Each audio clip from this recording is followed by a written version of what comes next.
मैं रघुवंशी आप सभी का फिर स्वागत करता हूँ आज इस क्लास में। हम अब तक आर्टिकल के बारे में पढ़ रहे थे। आर्टिकल, इसमें हमने दो प्रकार के आर्टिकल की बात की थी। एक आर्टिकल को इनडेफिनिट आर्टिकल कहते हैं और दूसरे को डेफिनिट आर्टिकल कहते हैं। इसके विषय हमने बहुत संक्षिप्त वार्ता किया था, बहुत थोड़ी सी बात की थी कि डेफिनिट, इनडेफिनिट आर्टिकल और डेफिनिट आर्टिकल। जब इनडेफिनिट आर्टिकल की बात होती है तो उसमें दो प्रकार के इनडेफिनिट आर्टिकल होते हैं, अ एंड, जिसके बारे में हम पिछली दो क्लासेस में काफ़ी विस्तार पूर्वक पढ़ चुके हैं कि उनमें क्या परिवर्तन होता है, किस प्रकार से उनका प्रयोग किया जाता है, यूज किया जाता है। नेक्स्ट है आपका डेफिनिट आर्टिकल, जो कि सिर्फ एक होता है, ये होता है the is the definite article. आइए इसका प्रयोग समझते हैं, क्योंकि हम अ और एन का अध्ययन कर चुके हैं। आज हम द के बारे में थोड़ा संक्षिप्त जानकारी प्राप्त करेंगे।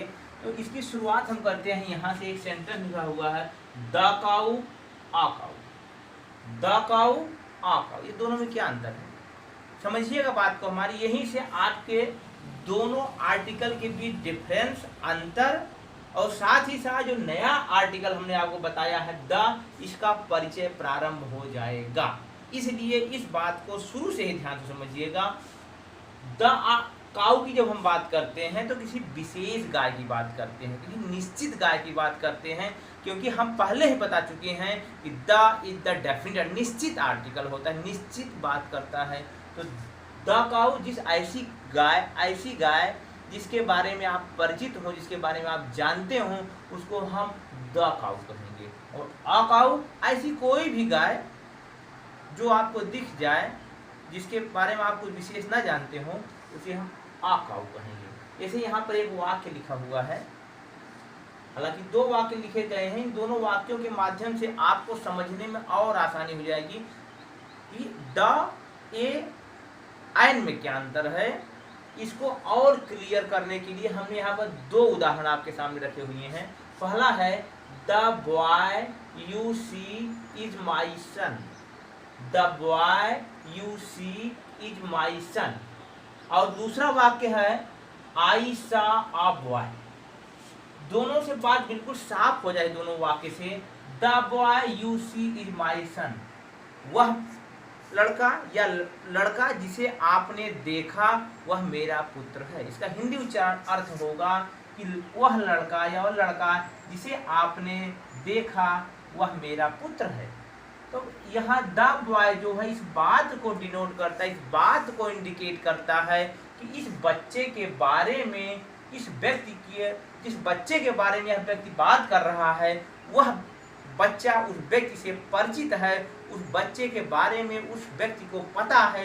इसलिए डेफिनिट आर्टिकल यहाँ पर लगेगा जो कि द होता है। The boy you see is my son, लड़का जिसे तुमने देखा मेरा पुत्र है। क्लियर हुआ बात कि हम परिचित हैं उस बच्चे से। अगला आई सा अ बॉय, मैंने एक लड़का देखा।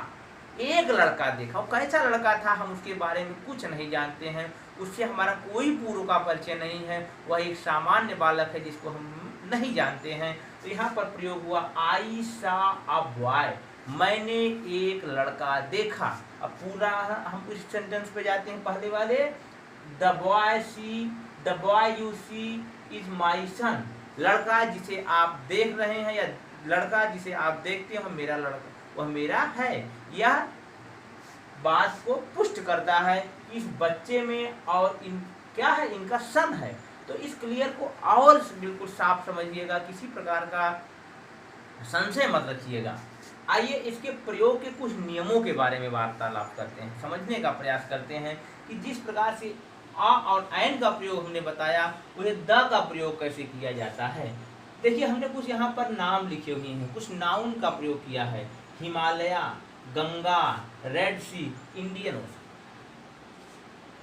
इसको लिखने का हमारा पहला नियम जो बताने का उद्देश्य है, उसमें जब हम किसी पर्वत की बात करते हों, किसी नदी की बात करते हों, किसी समुद्र की बात करते हों, या किसी महासागर की बात करते हों, या किसी ऐतिहासिक इमारत की बात करते हैं, जैसे कि आप यहाँ पर ताज भी जोड़ सकते हैं। ताज कैसी है, एक विशेष ऐतिहासिक इमारत है। इसी प्रकार से आप स्वेज नहर जोड़ सकते हैं कि स्वेज नहर क्या है। स्वेज नहर क्या है? एक विशेष नहर है। तो इस प्रकार के शब्दों के से पहले हमेशा द का प्रयोग किया जाता है। द हिमालय या the Himalaya, the Ganga, Ganga is the Holi river. यहाँ भी द का प्रयोग होगा इस वाक्य में। क्यों? Ganga is the Holi river, क्योंकि इससे सब परिचित है, सब जानते हैं। द रेड सी, लाल या भारत में क्या? The bay of Bengal, the Arabian sea. तो इससे पहले क्या लगा दिया जाएगा? द का प्रयोग होगा। द इंडियन ओशन, दुनिया में कितने ओशन है? 5 ओशन है, उसी में से एक आपका इंडियन ओशन है। The Indian ocean, the Pacific ocean, the Arctic ocean, the Antarctica. इस प्रकार का जो होता है उसमें आप द का प्रयोग करते हैं। उसी प्रकार से ताज, द ताज महल आप लिख सकते हैं और बात साफ हो जाएगी। द ताज महल यह एक ऐतिहासिक इमारत है। द रेड फोर्ट, इस प्रकार से हमने यहाँ पर लिखा था स्वेज। द स्वेज कैनाल, यह दुनिया की एक बहुत महत्वपूर्ण कैनाल है, बहुत आवश्यक, दुनिया के यातायात में इसका बहुत बड़ा योगदान है, इसलिए पूरी दुनिया में जानी पहचानी जाती है। इसलिए इससे पहले क्या लगाया जाएगा? द लगाया जाएगा।